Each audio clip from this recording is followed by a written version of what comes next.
Welcome on into a live edition of Falcons Today. Appreciate everyone for hanging out with us this Thursday afternoon. We're going to run through some of the news and takeaways from OTAs and kind of package it into a winners and losers segment. Then we got a really fun segment planned after that, NFC South Superlatives. So we're going to run through all four teams and what premature awards and, you kind of get the gist of it, we'll give out before the season gets underway. But as always, we're going to let the audience build up for a moment. So let me know, is Kirk Cousins a top 10 quarterback, yes or no? Cullen Brown, our producer, joining us. Cullen, this is how you know you have reached the peak of, maybe the peak, but you're like ascending to the peak of sports summer radio. Where we do stupid debates like, is this guy a top 10 something? That is when you've reached like, oh man. We only have baseball to watch, and it's getting pretty dry out there. Yeah. I mean, I'm interested to see where in the top 10, because I think most Falcons fans would say Kirk Cousins is a top 10 quarterback. And I think you could make that argument. Honestly, if you want to be an overachiever, instead of yes, also type in what number quarterback you think he is. I also feel like quarterback number 10 in 2024 is much better than quarterback number 10 in 2014. Yes, I 100% agree with that. Like, the quarterbacks, at least I kind of grew up watching, you had Brady, Manning, Roethlisberger, Eli. Rivers. Yep. Eli was a top 10 quarterback. Yeah. But Eli kind of sucked. He didn't suck, but he was not as good in the regular season as he was for 2 playoff runs. He led the league in interceptions, I want to say 3 seasons. Don't quote me on that. But, yeah, Eli Manning, 2-time Super Bowl champion, led the NFL interceptions 3 times. Those are all great quarterbacks. I'm not taking anything away from them. But, the drop-off after that, it was pretty jarring. Looking back now that we're kind of spoiled with the quarterbacks we have today where, C.J. Stroud put together a fantastic rookie season. Yeah. I don't think he's a top 10 quarterback yet. Okay. And I'm saying, there's just so many. Right. Who would you put in over him? That's what I'm saying.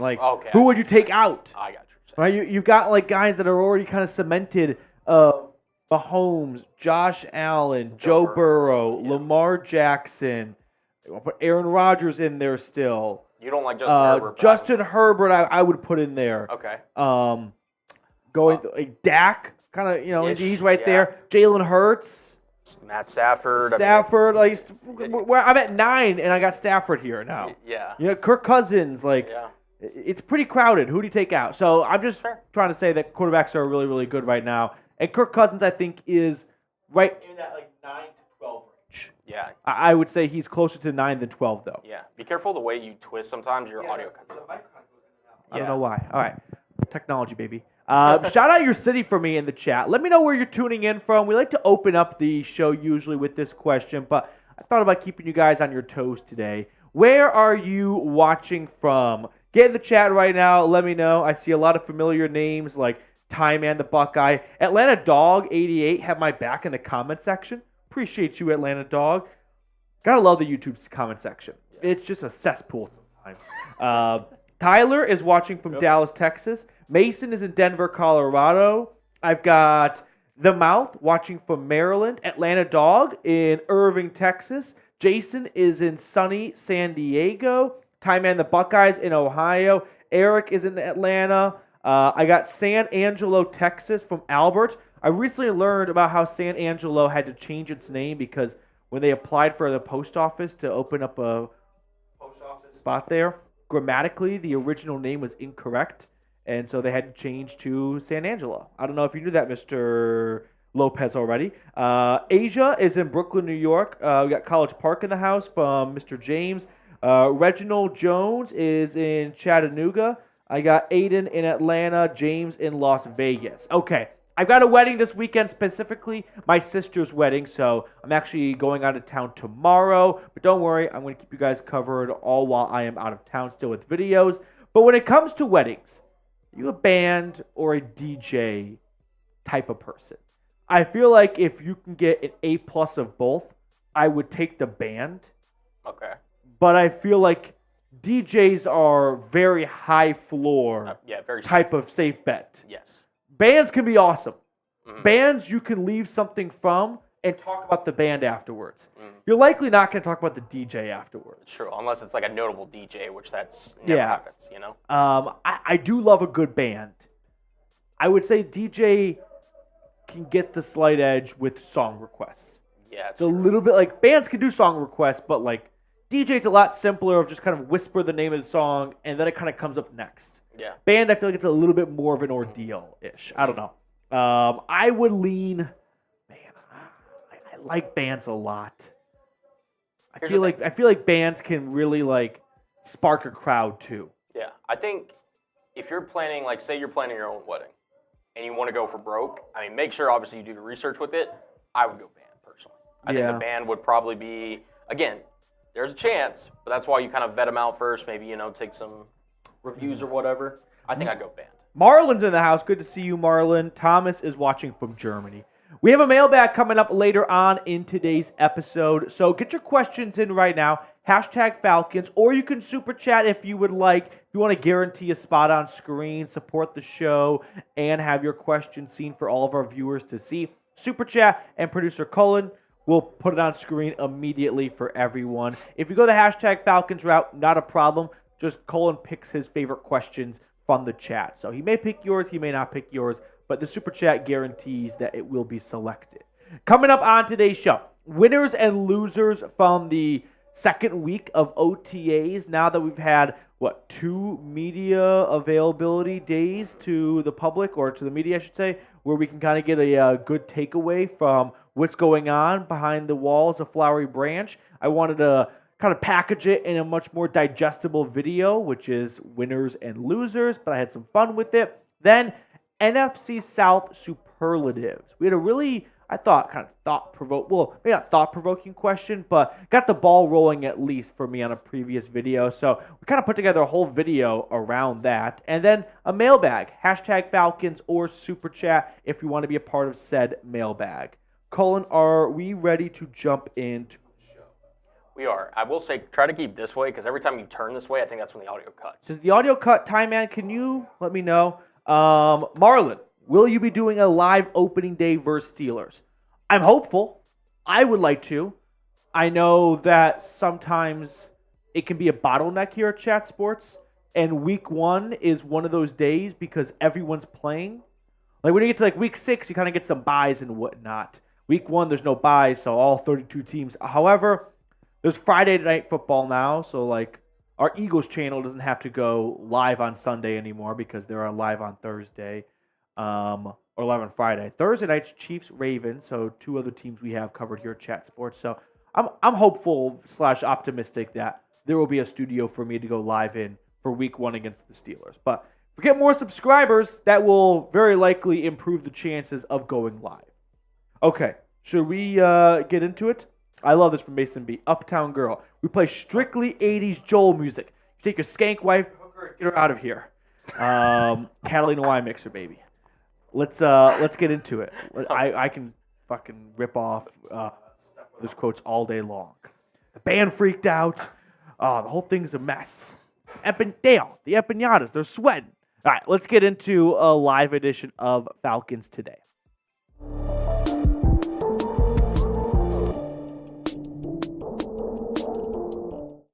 On today's episode, I want to run through some of the kind of winners and losers from OTAs. Now, don't read into the word winners or losers too much. I think this is just a fun way to kind of package what we've learned so far from organized team activities in a much more digestible way of who's standing out in a good way and maybe who's not standing out as much as we would like. So, with that being said, our first winner for today's episode is Kirk Cousins, because despite coming off a torn Achilles, he has been at OTAs. He has been, participating in what looks to be like a full level with great zip and velocity on his passes. All of the reports unanimously coming out of OTAs so far is Kirk Cousins has looked very sharp. Kirk Cousins has looked like a guy that was worth a $180 million contract. Kirk Cousins, point blank, has looked like the quarterback who has been really dominant the last couple of seasons. So, zero signs of, Cousins looking a bit rusty, or, man, maybe not having the same type of pep in his step pre-injury, or Cousins kind of getting fatigued a little bit as he gets up there in the age column. None of that. Kirk Cousins has looked the part, and I know that there will probably be a story or two that comes out from the media that's not really focused on Atlanta very closely that goes, could Michael Penix push Kirk Cousins for the starting job in his rookie season? No, not because Penix has been bad, but because Kirk Cousins has looked like what you'd expect Kirk Cousins to look like. So if you haven't been paying very close attention to OTAs so far and you've been on the Braves trail, let me just save you the time and tell you, Kirk Cousins has looked very, very good. Kirk Cousins also spoke about his injury rehab recently, saying, the Achilles is coming along well. They told me when I did it, they said it'd be 9 months, which will take me to August 1st. I'm still kind of trying to close that gap there and get the final strength and mobility back, but we're making progress every day. So by, I would say, all accounts, Kirk Cousins very well on track, of course, to be the week 1 starter. I don't think that's in question, but to even sweeten the pot a little bit more, to be ready to roll for the first day of training camp, and that's what matters most. Now, as for Michael Penix, just to kind of squeeze him into this video, he has had some really good moments and some not so good moments. Nothing to panic about, nothing to be up in arms over. He has looked like a rookie quarterback. I mean, we saw 6 quarterbacks go in the first round of the NFL draft. All 6 rookie quarterbacks have had rookie quarterback moments so far in OTAs. Caleb Williams and the Bears, the first OTA session they had open to the media was not a good one for Caleb Williams. Like, nothing to panic over, nothing to freak out about. But yeah, Penix had some really nice passes showing off his arm strength and some other passes that were underthrown and not on the mark. So there's going to be ups and downs to it, but that's kind of the report so far from the quarterback standpoint of OTAs. Now, random kind of question I want to ask everyone right now. Is Kirk Cousins a top 10 quarterback? You know you've reached peak offseason boredom when sports talk radio starts to do top 10 blank lists for players and people get super passionate about it. So let me know. Do you think Cousins is a top 10 quarterback? I do. I don't think it's by a whole lot. I think he's right there at that 8, 9, 10 range. But you look at his stats over the last 4 seasons, he looks like a top 10 quarterback in my eyes. First loser from OTAs, injuries. Unfortunately, the Falcons have had a couple of bumps and bruises so far in the third phase of the offseason workouts. Bijan Robinson, he has been sidelined through OTAs for the most part due to an ankle injury, although Raheem Morris said he expects Bijan to be ready for mandatory minicamp in June. Rondale Moore had some hamstring injuries pop up. He was available for a portion of OTAs and then not available later on. Remember, the media does not get accessibility to every single practice, so the injury reports can be very fluid from day to day. Grady Jarrett still working his way back from the torn ACL. A.J. Terrell had a hamstring injury pop up, and it just precautionary measure kind of took him out of OTAs, but nothing to be concerned about. All I care about is health in September, and so far, no one has shown any great risk of not being healthy when the season gets underway. So we'll have a much better idea when mandatory minicamp ends in the middle portion of June as to where players are recovery and health-wise. We're going to look at my second winner in just a moment, but I've been very, infatuated with the subscriber battle we have going on with Saints Now, and we are only 4 subs behind Saints Now. At one point, we trailed by, what was it a few weeks ago? Well over 100, and now the gap has shrunk to 4. So be the goal line push, get us over the edge, and help us take down Saints Now in subscribers for the month of May. Second winner I've got is Kyle Pitts. If you have been very surface level in your OTAs, news searching and whatnot, you've probably seen his name pop up a little bit because the Kirk Cousins to Kyle Pitts connection, it's growing, it's developing, and the chemistry is taking off. Like every time I open up Twitter, there's a new video I feel like popping up of Kirk Cousins with a great pass to Kyle Pitts. And I'm very excited to see what this tandem can do in 2024 because there's no denying that Kyle Pitts physically is gifted enough to be an excellent tight end. The guy is, remember, 6'6", 245 pounds, and runs a 4.44 40-yard dash. He is built like a linebacker, a big linebacker too, but he runs faster than a lot of running backs. He is a unicorn for a very good reason. And we saw a lot of that in his rookie season. Then, unfortunately, a knee injury, 2/3 of the way through year number 2, knocked him out for the remainder of the year. But up until that point, we hadn't seen a lot to be super inspired about from Kyle Pitts' play. Last year, up and down at times, had some good games, had some games where he was kind of just doing cardio out there, it felt like. But remember, Kyle Pitts is a very, very special player. He went top 5 in the draft for a very good reason, I felt like.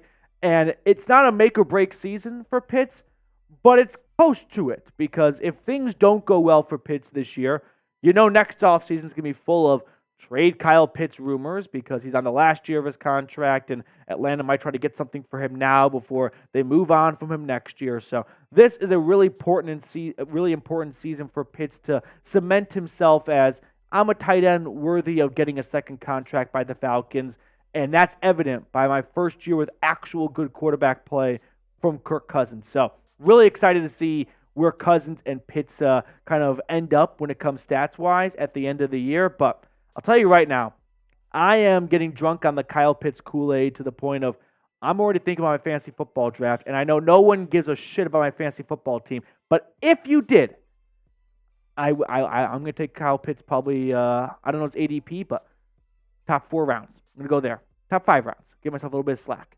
We're going to look at my second loser in just a moment. But if you want to get yourself this Falcons t-shirt combo set, go to chatsports.com/Falcons combo. It's 25% off. These sales tend to come and go at Fanatics. So if you want to get your hands on not 1, but 2 Falcons t-shirts on sale, chatsports.com/Falcons combo. I put that link already in the comments and description of today's video.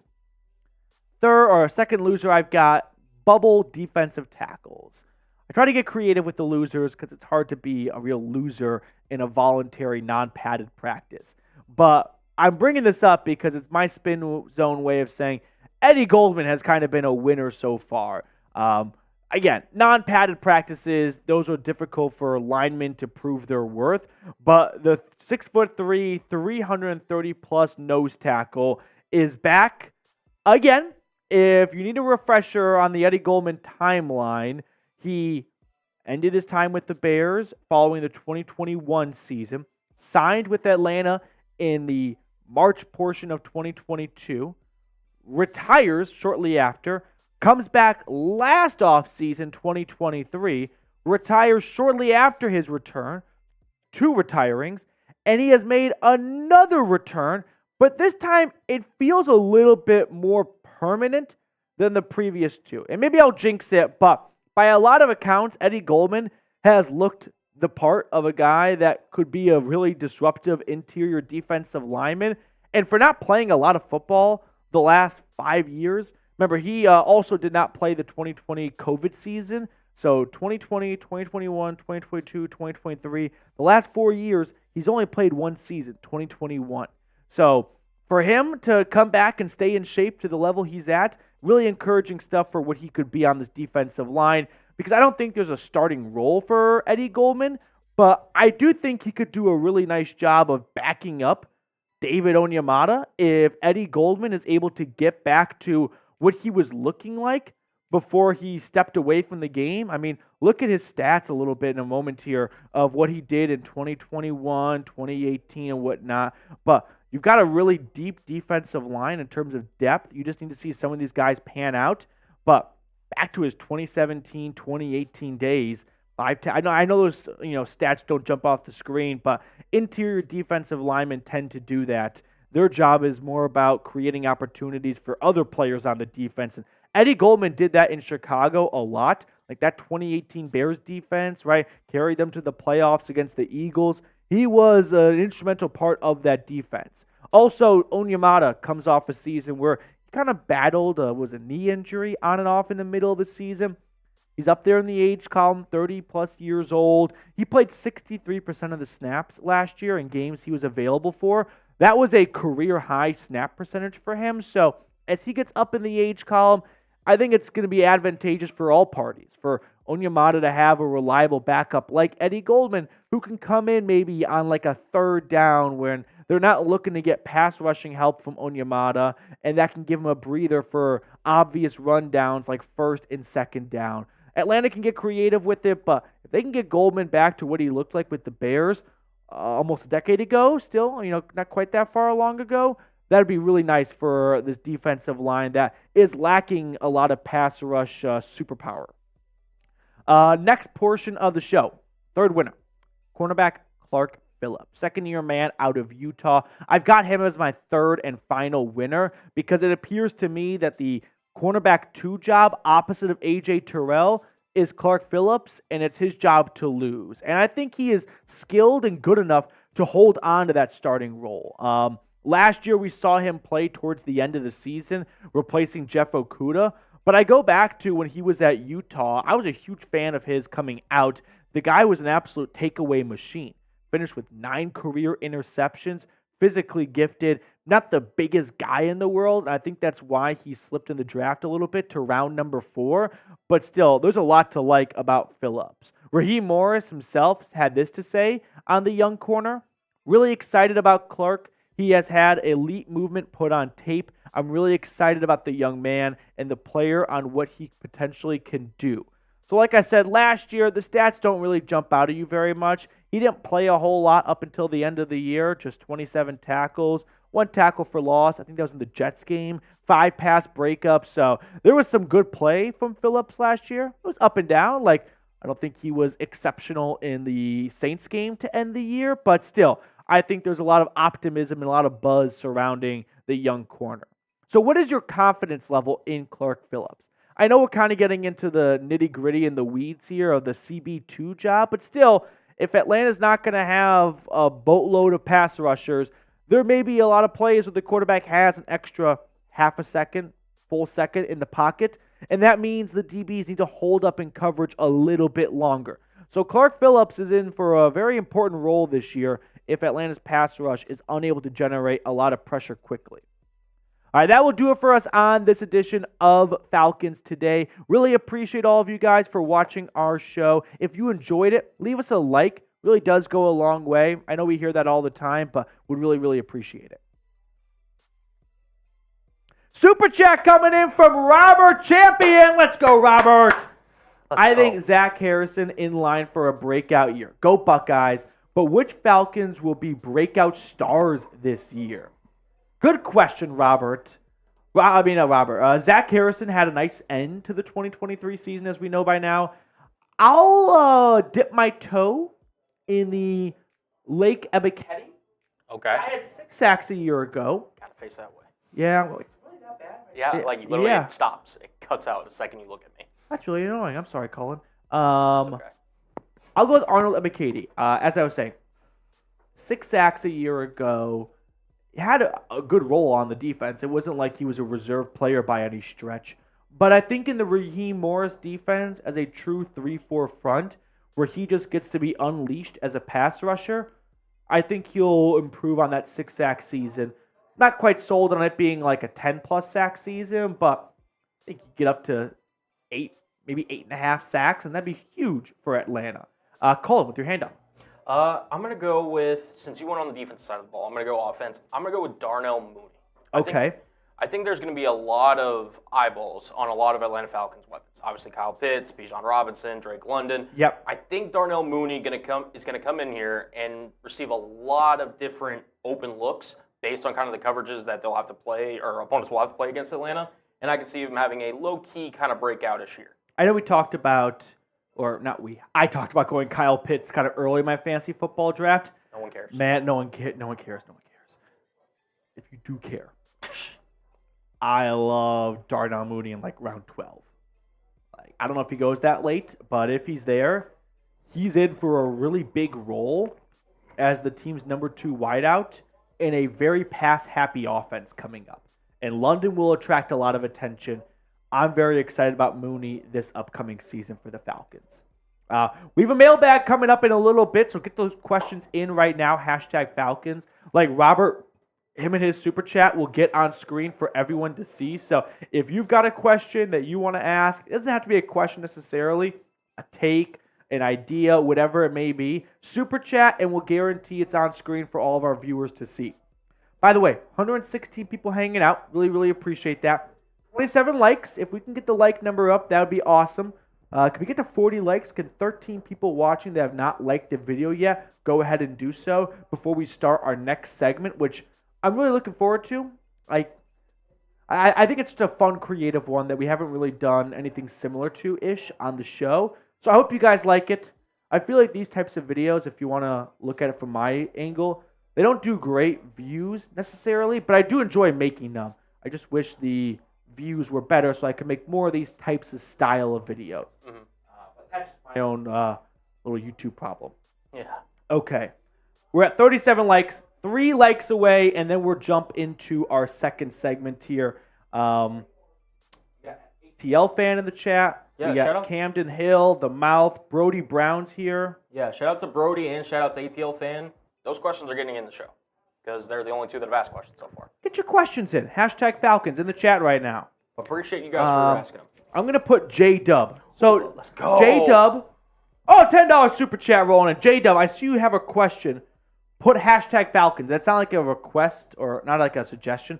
It has to be done because the software searches for hashtag Falcons in the chat. And if it doesn't have it in there, it can't pull it. Anthony with a $10 super chat. Anthony Pascal, let's go. If the Falcons sign Justin Simmons, could him and Jesse Bates have double-digit interceptions each? Whoa. I don't think that's ever been done in NFL history. One, Xavier Howard had 10 picks for the Dolphins 4 years ago, 2020. Mm-hmm. I almost feel like that was close to it, if not the NFL record for picks in a season.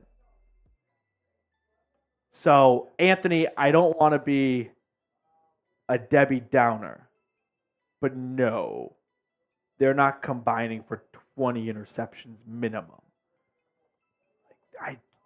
I'm not even sold on if a team's ever had like 2 get more than 5. Maybe 5 probably been done.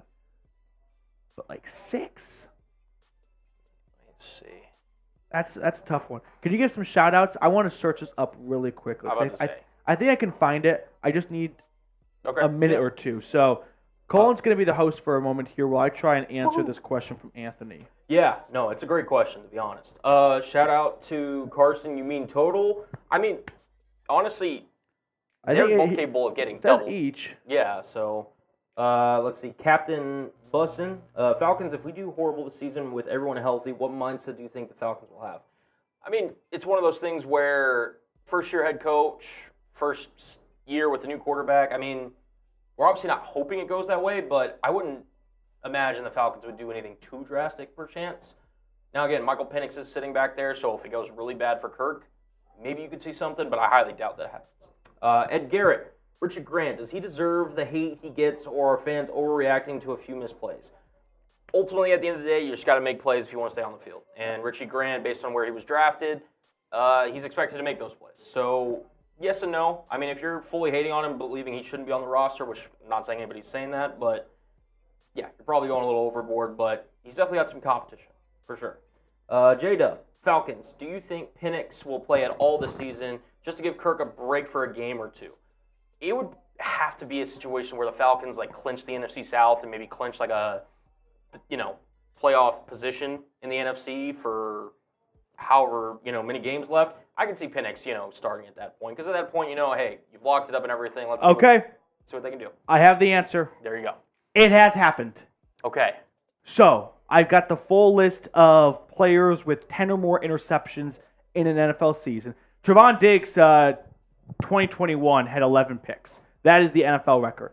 In 1966, Bobby Hunt and Johnny Robinson, both safeties, each had 10 interceptions for the Kansas City Chiefs. No one's done it since then. In fact, it's very uncommon to have 2 players have 10 interceptions in the same season, even on different teams. I mean, since 2000, only 9 players have ever had 10 or more picks, yeah? Anthony Pascal said in the chat, San Diego Chargers had 49 interceptions as a team. I'd be very curious to know what year that was. if that is true. Was that the year where they led the NFL in offense and defense and missed the playoffs? Because of special teams or something? Yeah. Anthony, if you got the year for that, I'd be curious. If Justin Simmons is on this team, I don't see why this defense could not get to a number like. It says 1961.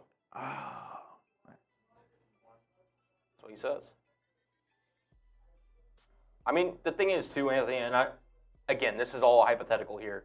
We're talking about dates Berlin Wall falling? 30 years before the Berlin Wall came down in 89. Yeah, so... Anthony, I don't think it's likely. I'm sorry. But it would be really cool. I'll give you that. It would be really cool. It would be really cool. I think we can all agree that'd be a cool thing. Okay, let's jump into our next season here. Our next episode of Falcons Today on our live show.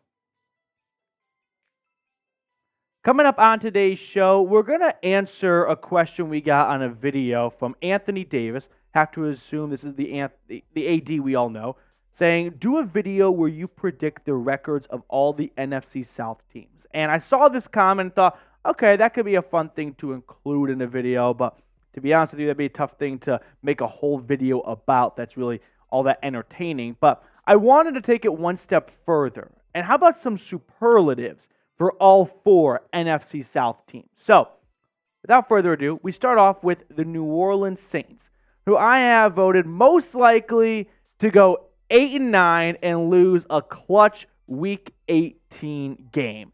Can't you kind of picture right now Saints fans getting all up in arms going into Week 18, winning you're in, and Baker and the Bucs knock them out to get Dennis Allen fired and put Derek Carr on the hot seat? So most likely to go 8-9 and lose in Week 18 in hysterical fashion goes to the New Orleans Saints, which they have flirted with this exact number the last 3 years or so, since the end of the Sean Payton era and the start of the Dennis Allen era, where 9-8, 7-10, 9-8.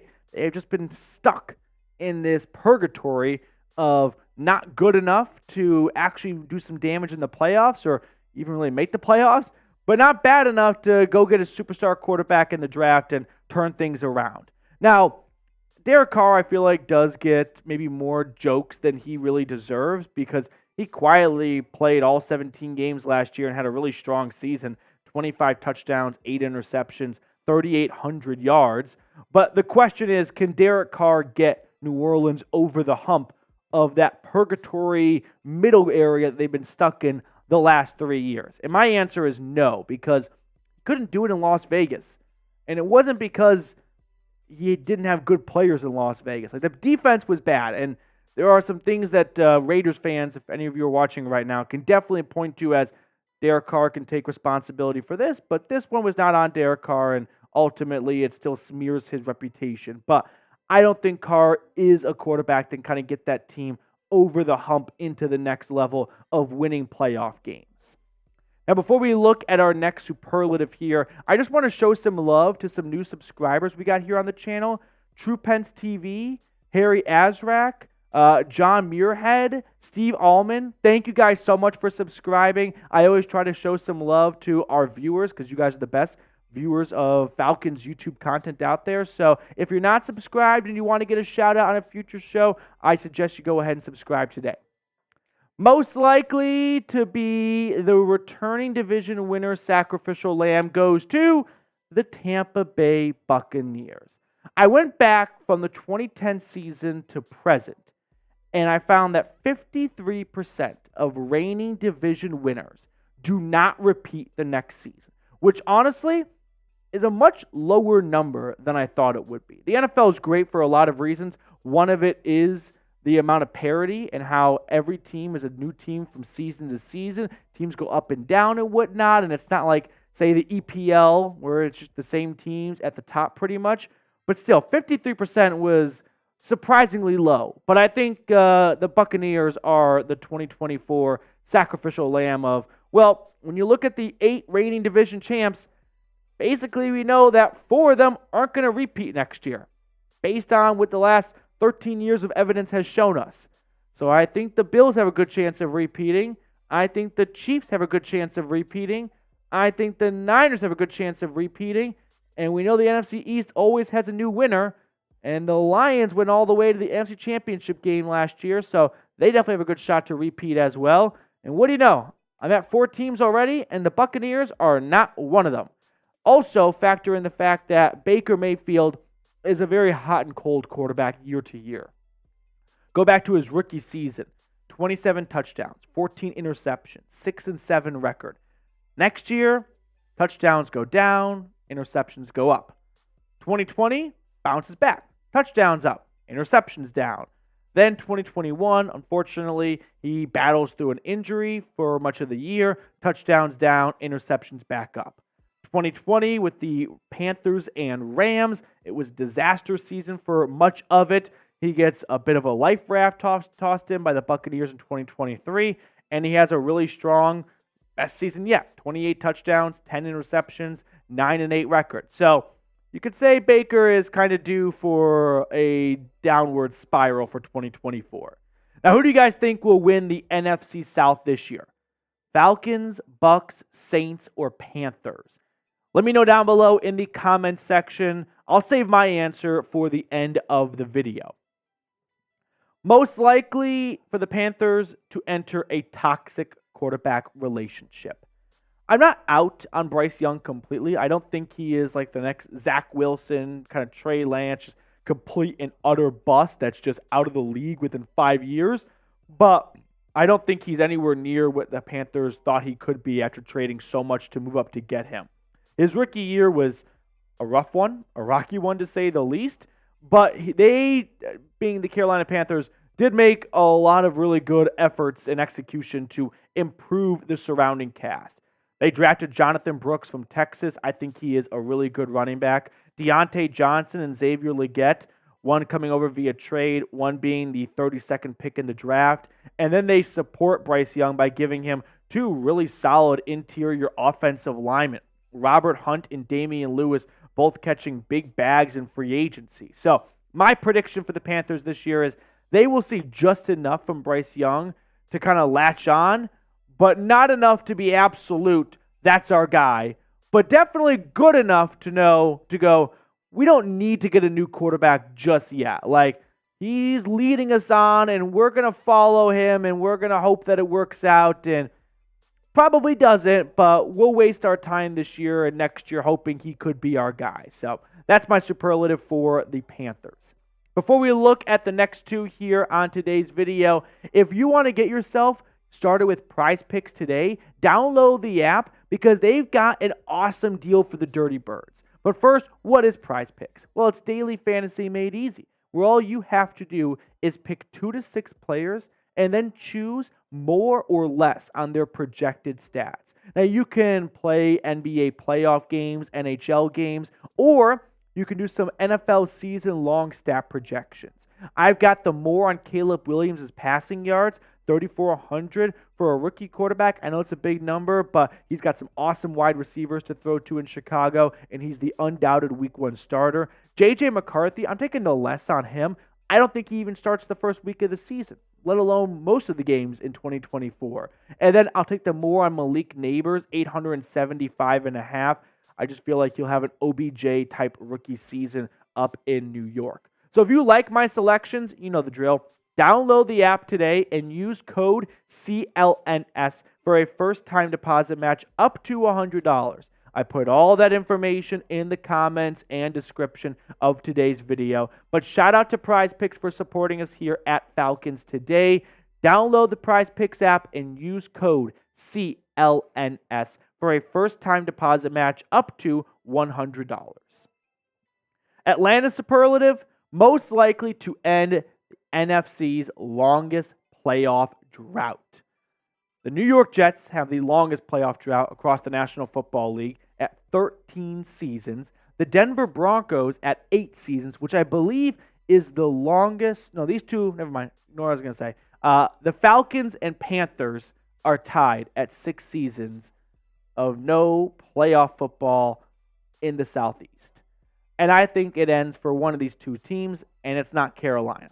I think Kirk Cousins is good enough to get this team out of where they've been stuck the last 2-3 years at 7-10 and get them to a spot where they can compete to win the NFC South and host a playoff game.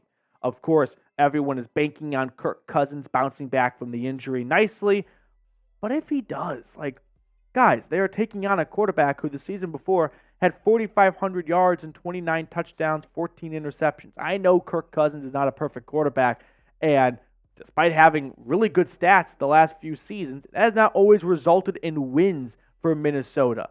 But I think that these couple of division opponents you'll have to deal with in the NFC South will be much smoother passage than it was in the NFC North.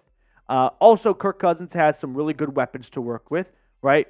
He kind of but towards the end of Minnesota, his time there, didn't have a good ground game from the transition of end of Dalvin Cook to Alexander Madison. Of course, it's a drop-off. No offense, Drake London, going from Justin Jefferson to really anyone else in the NFL.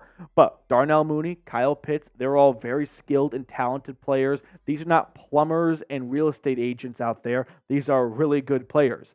Then you've got the offensive line, which in my opinion is a top 5 offensive line. The worst member of it is a rookie left guard who I think is just going to get better and better as he learns that new role after playing tackle in college football. And then on the defensive side, yes, you have some major question marks, and fairly so. But there are still some good parts about this defense. Let's not just forget that Grady Jarrett exists. David Onyemata looked like one of the top 20 interior defensive linemen last year. Arnold Ebiketie had a really strong sophomore year, and there's no reason why he can't build off of that 6-sack season and put together a nice 8, maybe 9-sack campaign. And then A.J. Terrell, one of the best press corners in the game, and Jesse Bates, an all-pro caliber player at the end of the defense. The offense ultimately should be good enough to probably overcome some shootouts that they may find themselves in because the defense isn't spectacular. I'm going to try to be upbeat about the defense here and just end the video on a positive note, but I think the offense under Kirk Cousins and Bijan, all those other weapons we saw, can be good enough to win some of those 31-28 type of games. And the Falcons the last few years have found themselves in that spot, but losing them. Kirk should flip the script, hopefully. My record predictions, though, for the NFC South, I've got Atlanta going 10-7, Saints going 8-9. I think the Bucs kind of take a step back this year, go 7-10. And then the Panthers, they definitely improved from last year. 5-12, though, still a long way to go for Bryce Young in Carolina. So let me toss this question your way before we let you on out of here. Will the Falcons make the playoffs? Yes or no? I think Atlanta makes the playoffs. I do want to hear your thoughts, though, in the comments section. But that's going to do it for us on today's episode. Hope you enjoyed it. I enjoyed making it. We're going to sign off and see you all later. But before we do, make sure to leave us a like if you, in fact, liked the video. Mailbag coming up next. Sure you'll get y'all's questions in. Yes, and they were spamming CLNS, by the way. We got a really loyal fan base with that CLNS stuff. They love the prize picks. They really do. Who was it? It's the. Sorry, there's a viewer that's like something states. Is it Complete the States? No. Complete the States. That sounds right. Yeah. Okay. They really love the CLNS. Okay. By the way, I don't know if we ever had such a lopsided poll. Just 209 votes, not a huge sample size, but 96% of the votes coming in for the Falcons to win the NFC South. Your mic cut out again. Sorry. Why is it cutting out? I don't know. It's literally every time you look at it. Do a little replug action later on. Okay. 96% of the votes coming in for the Falcons to win the NFC South. Are we ready to jump into the mailbag? Hashtag Falcons if you want to have a question tossed on screen. Super chat if you want to guarantee it gets on screen. Otherwise, producer Colin picks his favorite questions. May pick yours, may not. Can't say for sure one way or the other. But I can guarantee if you super chat, you support the channel, and your question, your take, your comment, your idea gets shared for all of our viewers to see. So, with that being said, we're going to jump in. Oh, Anthony Davis is here. Shout out AD. I mean, I'm not going to lie. Pretty scary comment right there. Did not know I had a child. That's scary. Okay. Are we ready to jump into a mailbag? I believe we are. All right, here we go. Hashtag Falcons or Super Chat. If you think of a question at the last moment and you're like, oh, I don't want to risk it, Super Chat, we'll throw it on. Let's get into a live mailbag. Welcome into a Falcons Today mailbag episode. We're filming it during our live show, which airs every Thursday at 5 p.m. Eastern. Nick B23 with the first question. Any update on a Trey Hendrickson trade?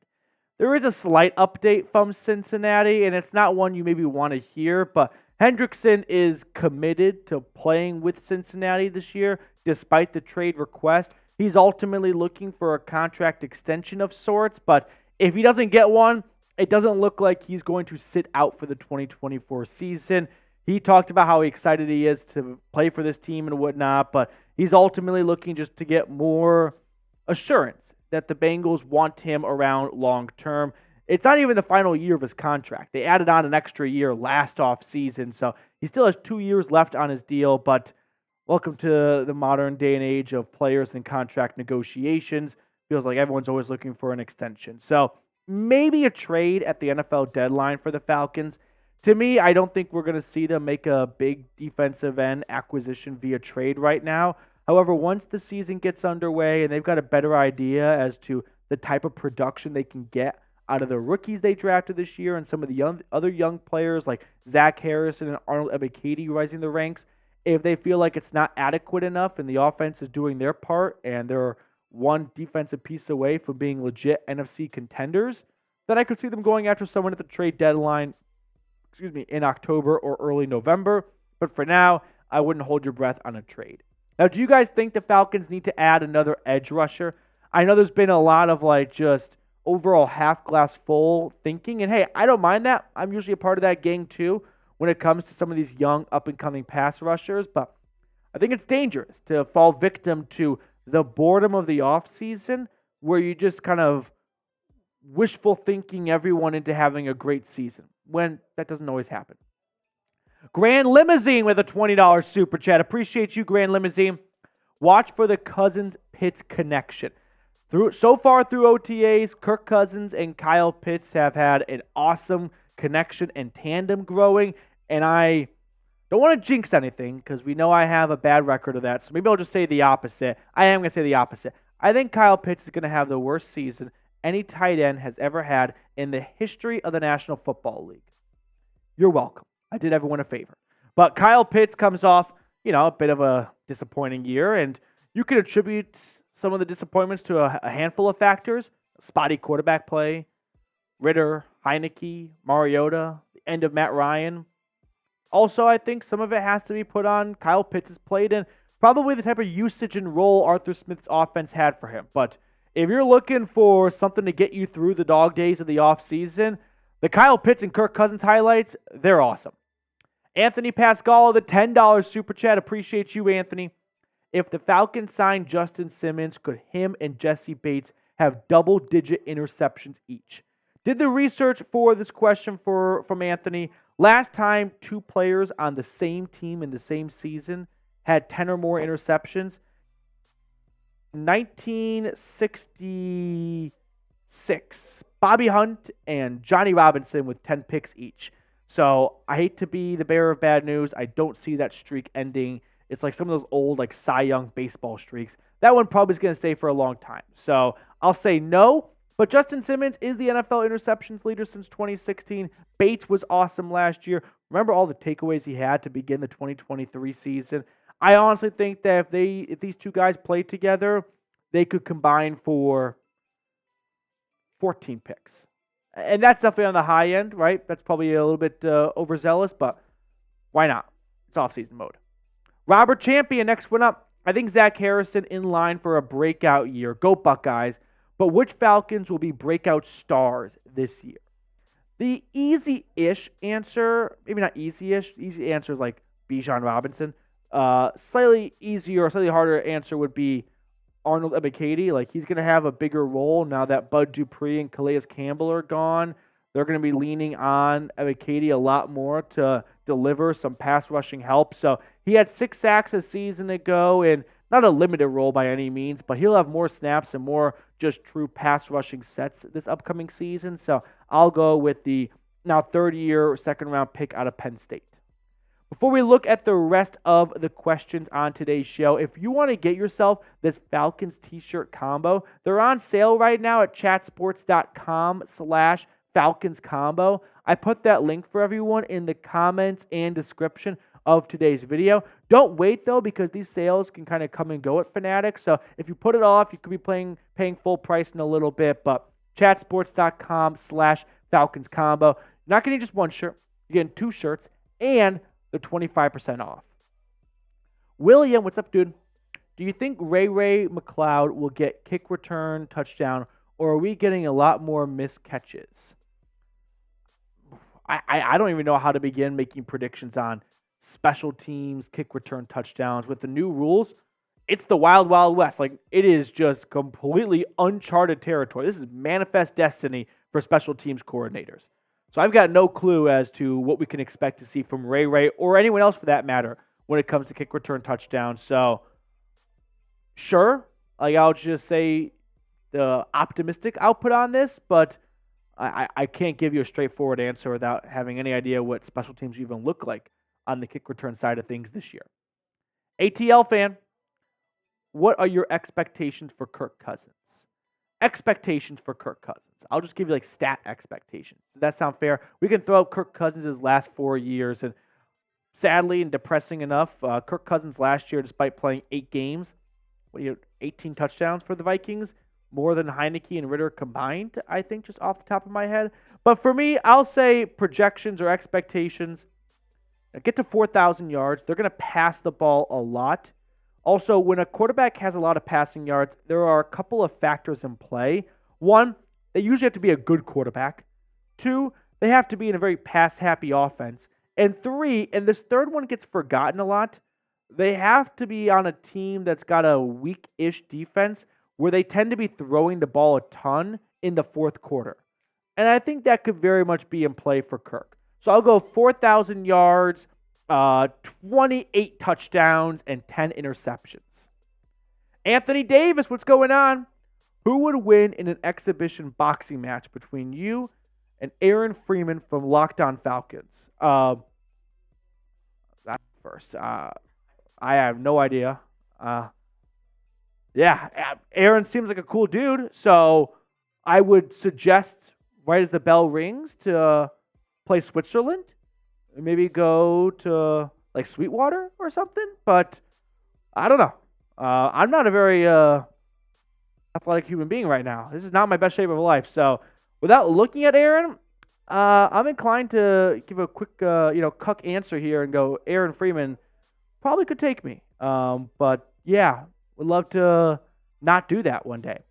Isavilla, in your opinion, is there going to be a surprise roster cut in the future? Who might it be? Maybe Taylor Heineke if Michael Penix really looks like a formidable, like NFL quality backup QB in his rookie season. There are a couple of things that factor into the quarterback room. It's more than just having a quarterback that you can trust to go in and replace the starter if needed. A big part of the backup quarterback job is getting the starter ready, right? Going into the quarterback meeting room going, hey, was watching some film, noticed this tendency from this DB for next Sunday. Please use my homework to better yourself, right? Not all quarterbacks are built to help people above them on the depth chart out. So if Penix is looking like a quarterback that can, bring that type of intelligence and just, film recognition to the room, maybe they decide we don't need Taylor Heineke. That would probably be the surprise roster cut on my, radar. Brody Brown, Zach Harrison, over or under 7 sacks? I'll take the under. He had 3 sacks last year. If he doubles next year, he's still at 6. It's a really good season, but I don't think we're going to see him go from 3 up to 8. And keep in mind, 3-4 defenses, the 5 technique is not going to have that true, runway takeoff that the outside linebacker does in this type of formation. They usually have to fight through sometimes a tackle and a guard, and that's a little bit more difficult, and they've got more run-stopping responsibility, so they can just sell out for the pass every single time. So I'll take the under on 7 sacks for Harrison. Cap a lot bussin'. If we do horrible this season with everyone healthy, what mindset do you think the Falcons will have? Probably, we're sorry, Belichick. Will you? I mean, if they have everyone healthy, like you said, and they go 7-10, I don't think Raheem Morris gets fired after a 7-10 season. But like, man, is pressure gonna get turned up a ton after just 1 year for him? So the mindset will be hope that Michael Penix is the guy because he could be taking over sooner rather than later.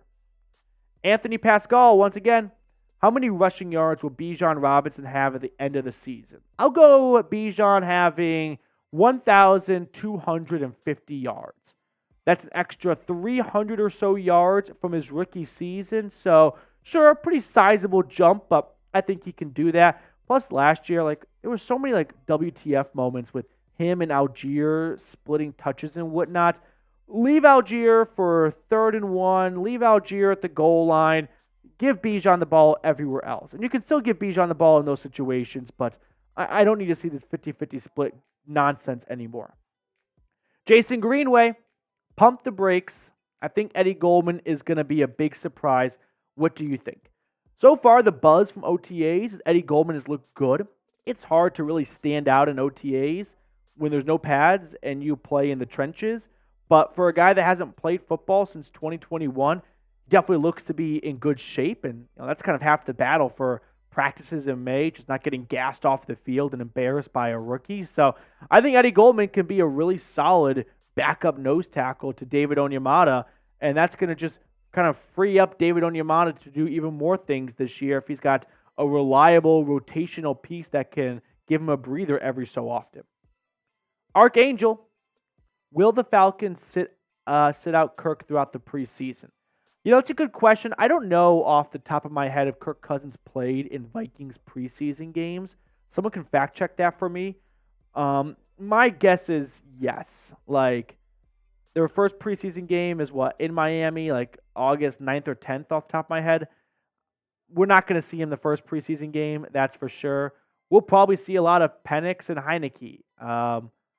I don't think we'll see. Maybe we'll see Cousins for the first quarter of the final preseason game, but that is only if he is 100% cleared from his Achilles injury. If he's not even really all that cleared, unlikely to see him. Colin, do you have an answer? So Kirk has not played the last 2 preseasons for the Vikings. Okay, so different team. Raheem Morris could have a different outlook on preseason football than Kevin O'Connell did, but I don't think we'll see Kirk Cousins the first 2 preseason games.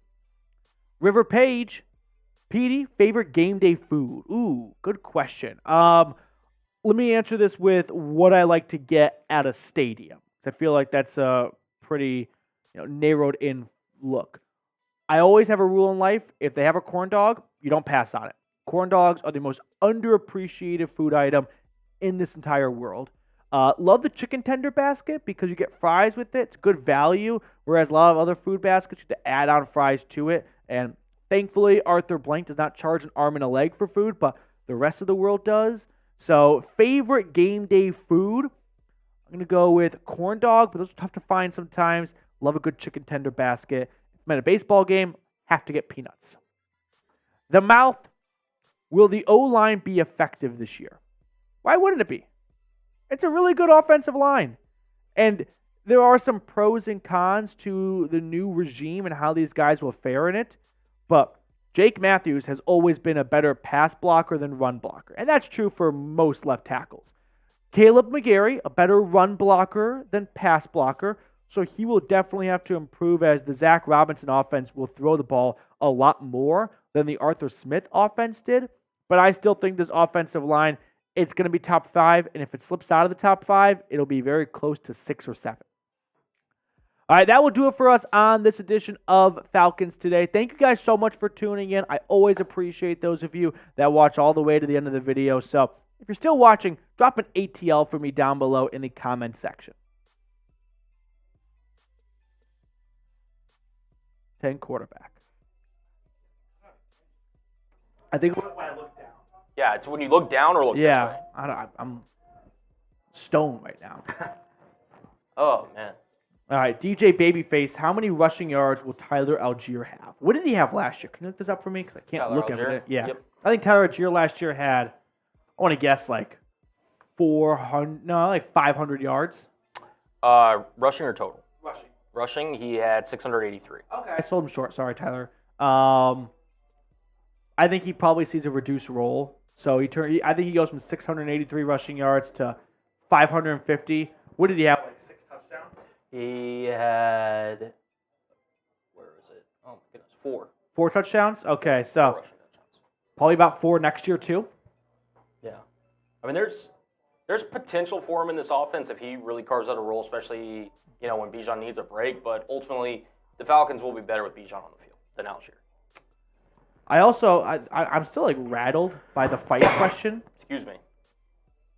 Like, Yeah, that was a super chat. I know Super Chat is just. I didn't know all of a sudden I had a rival. Like, And that y'all are going to box. yeah, but the thing with sports YouTube, we'll say, will kind of bring the walls in and just take a narrowed focus at just sports YouTubers. We're kind of competing for views and audience members to pick us over, another person covering the same team. But I got no ill will against anyone else covering the Falcons. I don't think there's bad Falcons sports YouTubers out there. Honestly, I'm a little surprised that there's not more Falcons YouTubers. Like, other teams tend to have, or some teams have more, just overall coverage, we'll say. Mm-hmm. Our Falcons Today channel has the most subscribers by my count than any other Falcons YouTube channel specific outside of the Atlanta Falcons YouTube channel. Unless you guys, drop other, content creators on YouTube you'd like to go look at. But I ever got a chance to meet. Who was it again? It was Aaron Freeman from Locked On Falcons. Freeman. By the way, I'm sure Aaron's a really cool dude. yeah, we do double limit subscribers, but hey, who's counting? Hopefully Aaron has been talking shit. I know. Has he been talking shit? Make sure you look at Stoneface, PD. Yeah, Every time you look down. Dude, it's driving me nuts. I know. Okay. All right, if we get some more super chats, we can keep the live show going. Otherwise, we do have to sign off. We got some other work to get to. I'm off I'm going to my sister's wedding, wedding. Funny enough, I have to carry her wedding dress from Dallas to her wedding in South Florida. Oh. It needed some alterations. I don't really understand how any of that stuff works still. It's been explained to me, and I still don't get it. And, man, I'm going to get the wedding dress, of course, but I've already been thinking of different ways I can try and prank my sister. Like, you're not going to believe what happened in the overhead bin compartment. But I don't think I can do that I'm just going to see waterworks immediately. Yeah. Off Friday, Saturday, Sunday, Monday for Memorial Day as well. Nice. So I got to make sure all my ducklings are covered next 4 days. I got an idea, since while we're waiting for Super Chats, if they want to come in. Yeah. How about I name some quarterbacks, and you say Kirk Cousins or the Squeak? Okay, I like that game. All right? There's like a website that does this, where it shows you 2 quarterbacks. Photos, yep. And you just pick which one, and then at the end, it tells you the order of your ranking of quarterbacks. And it's kind of like, whoa, wouldn't think that. I know the exact one you're talking about. All right, we're playing this game. All right. Fire away. Josh Allen or Kirk? Josh Allen. Okay. Tua or Kirk? I would go with Kirk. Kirk? Okay. I respect that as well. Aaron Rodgers or Kirk Cousins? Just one season, Aaron Rodgers. I'm about to say, for this upcoming season. For 2024, injuries off, Aaron Rodgers. Okay. Lamar Jackson or Kirk Lamar. Cousins? Okay. Deshaun Watson or Kirk Cousins? Go with Kirk. It's just like too much unknown with Watson at the moment, whereas Kirk is too much known. And that is 4,000 plus yards every year. I'm going to ignore Joe Burrow, Patrick Mahomes. I'm not even going to those. Let's go CJ Stroud or Kirk Cousins. I'll go with Kirk. Wow. Okay. Yeah, I do think we tend to see this from time to time in the NFL. CJ Stroud was awesome last year. And I'm not saying he's going to be bad next year, but I'm not going to completely sell out after one season. Okay. Baker Mayfield had the NFL touchdown record as a rookie. Mm-hmm. And took a step back year 2. You know what I mean? Just going to not pump the brakes, but I just want to know the brake is there. I'm like the driver's ed instructor. I've got my own set of brakes on my side of the car. Trevor Lawrence or Kirk Cousins? I'm going to go with Kirk. Slightly concerned about Lawrence. I was a big believer in Lawrence this year. And the injuries certainly didn't help, but they got him Calvin Ridley. They signed Christian Kirk and Zay Jones, and they drafted Travis Etienne. Like, they did a lot for him. And I don't really know why it didn't work as well as it did. Or didn't. Yeah. Anthony Richardson or Kirk? Kirk. I'm not I'm not a big Anthony Richardson guy at all. Fair enough. Although I disagree. Justin Herbert or Kirk Cousins? I'll go with Herbert. Okay. But I do think that the Herbert lore has kind of worn off a little bit. The Herbert honeymoon is slowly kind of ending. Dak Prescott or Kirk Cousins? I'll go with Kirk. Okay. Jalen Hurts or Kirk Cousins? Kirk. I'm not a big Hurts guy. Okay. Yeah. Jared Goff or Kirk Cousins? Kirk. Okay. Jordan Love or Kirk Cousins? Kirk. Okay. Caleb Williams. But no, not rookies. It's a rookie. I'm just kidding. Baker Mayfield or Kirk? I think you know. I know. Yeah, Kirk. Okay. Last division. Brock Purdy or Kirk Cousins? Ooh, that's a tough one. That's something that Kyle Shanahan has nightmares over. I'm gonna go. I'll take Kirk. It is. Brock is an easy quarterback and a difficult quarterback to evaluate at the same time. If he wasn't the last pick in the draft and the Niners took him in round 1, how different would everyone's tone be on him? He'd be living up to the expectations. But because he was Mr. Irrelevant, people are always looking to be proven right that he's not that good. And when they can't be proven right on it, then they start to create reasoning. Oh, he's got Debo. He's got an IU. He's got McCaffrey. He's got Kittle. Offensive, that's all true.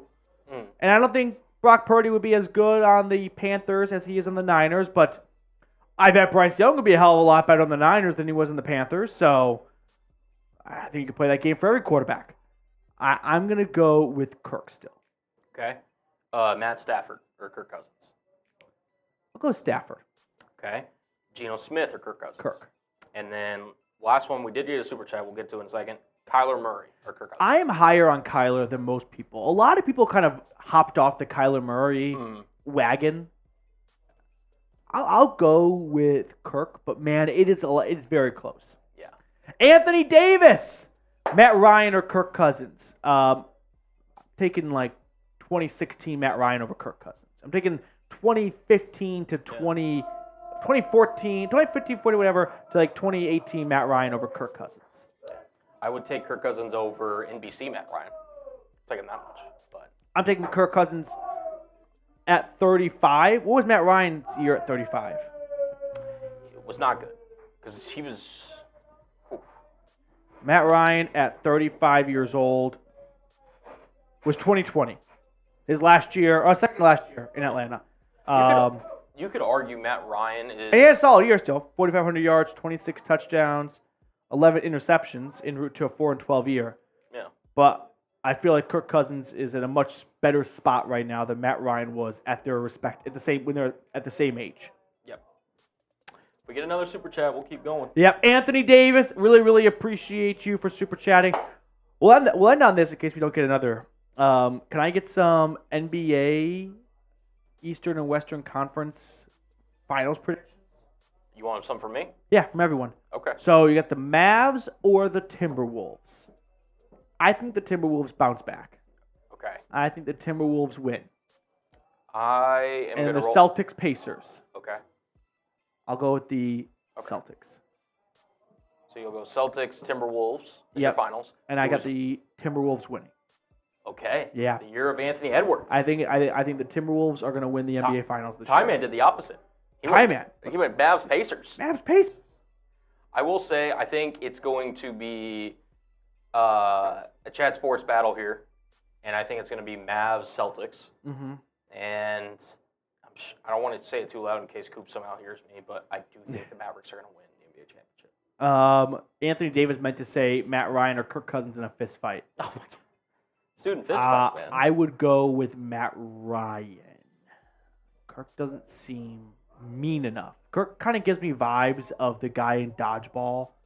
You gotta get angry. You gotta get mean.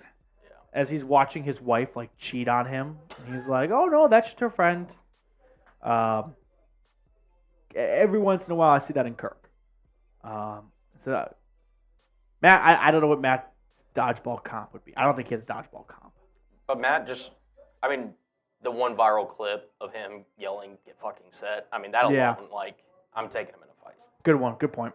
All right. That will do it for us on our live show today. Really, really appreciate everyone for hanging out with us. We will see you all next week. As always, make sure to like, subscribe, all that good stuff, and enjoy the rest of your day and the start of your Memorial Day weekend.